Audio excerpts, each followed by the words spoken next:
Mhux qed ikun esklus li l-Pulizija tressa l-qorti tfajla Taljana ta' 22 sena illi rrapportat li ġiet stuprata minn grupp ta' 4 irġiel. It-tfajla Taljana rrapportat dan il-każ sigħat biss qabel il-partita bejn Malta u l-Italja.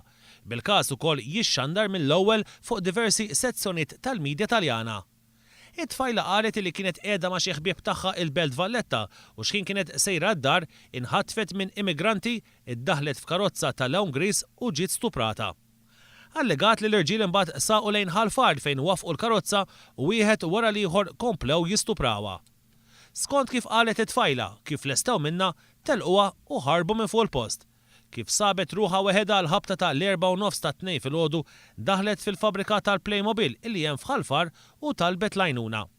Dak il-ħin bdiet tfittxija mill-pulizija fl-inħawi għal xi persuni suspettużi li ma tfittxija rriżultat fin-negattiv.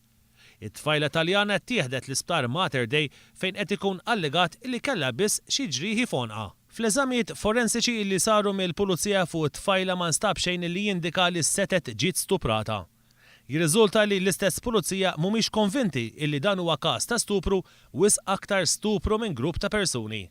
Għaldaqstant f'dan l-istadju l-pulizija mhix teskludi li jieħdu passi kontra it-tfajla dwar rapport fals.